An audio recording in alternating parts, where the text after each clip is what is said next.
نہیں ہے اس کے یہاں قرآن کی تلاوت ہے کہ نہیں ہے. آج ہم خرافات میں الجھے ہوئے ہیں. اللہ تعالیٰ ہماری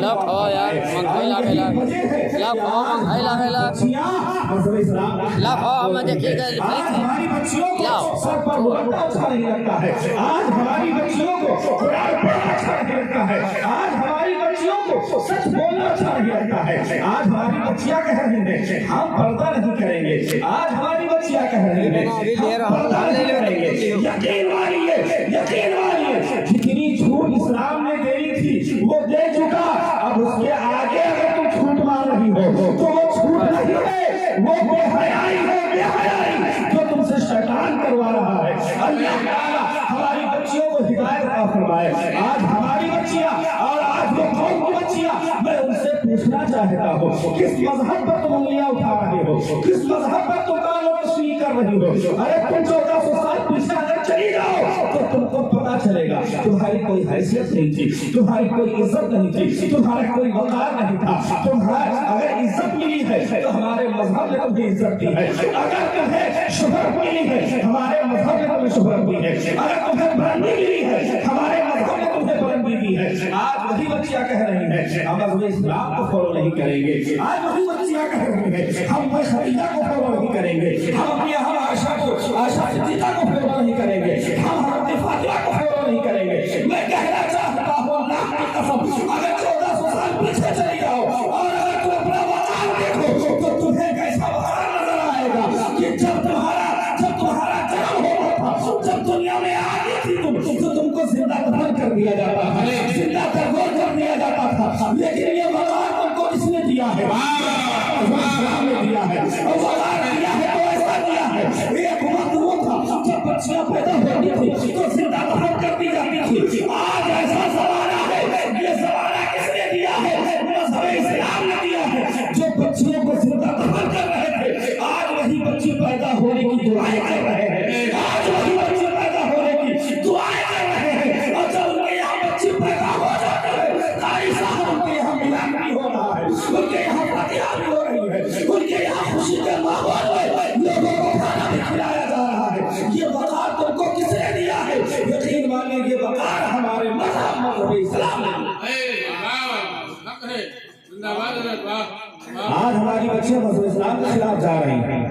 آج ان کو پردہ اچھا نہیں لگتا, آج ان کو سچ بولنا اچھا نہیں لگتا. یقین مانیے وہ زمانہ یاد کریے کتنا گھناؤنا زمانہ تھا. عورتوں کو جانور سمجھا جاتا تھا, عورتوں کو نہ جانے کتنی گیلی نگاہوں سے دیکھا جاتا تھا, عورتوں کے ساتھ بدسلوکی کی جاتی تھی, عورتوں کا کوئی وقار نہیں تھا. لیکن رسول اللہ علیہ السلام نے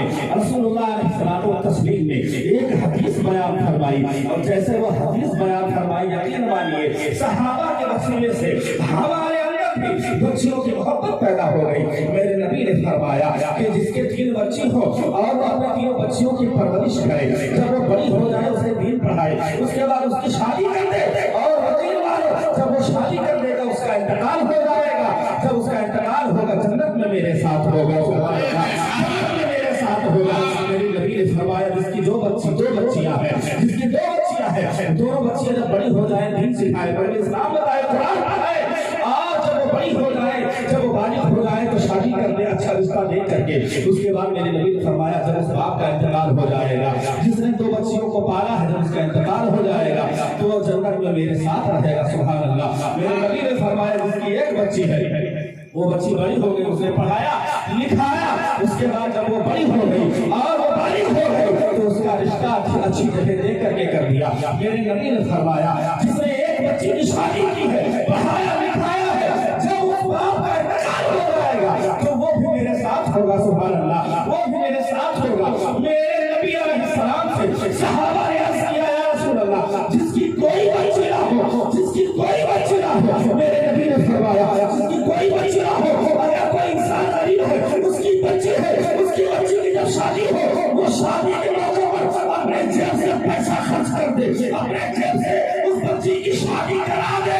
جب اس کا انتقال ہوگا تو وہ میرے ساتھ لے جائے گا. سبحان اللہ. یقین مانیے ان بچیوں کو وقار ہمارے نبی نے عطا فرمایا ہے. ایک وہ زمانہ تھا جب کوئی حیثیت نہیں تھی, لیکن دیکھیں زمانہ بدلتا نبی علیہ السلام کا فرمان، میرے نبی علیہ السلام کا فرمان کس طریقے سے لوگ اپنے سینوں میں بساتے گئے. میرے نبی نے فرمایا ماں کے پیر کے نیچے جنت ہے، ماں کے قدموں کے نیچے جنت ہے. میرے نبی نے جب یہ فرمایا تو اللہ اکبر. ایک لڑکی جب پیدا ہوتی ہے بیٹی ہوتی ہے اور کسی کی بیوی بنتی ہے، اس کے بعد جب وہ ماں بنتی ہے، میرے نبی نے فرمایا ماں کے قدموں کے نیچے جنت ہے. سبحان اللہ. ایک وہ دور تھا جب بچیوں کو زندہ دفن کیا جاتا تھا اور ان کی کوئی حیثیت نہیں تھی، لیکن میرے نبی نے وہ مقام عطا فرمایا ہے کہ عورتوں کے قدموں کے نیچے جنت کو لا کر کے ڈالا. یہ میرے نبی علیہ السلام کی شان ہے.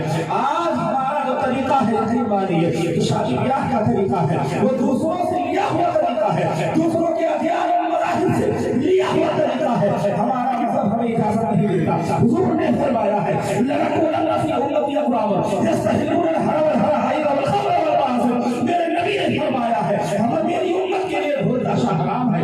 قریب ایسے لوگ پیدا ہوں گے جو ڈھول تاشے کو جائز کہیں گے.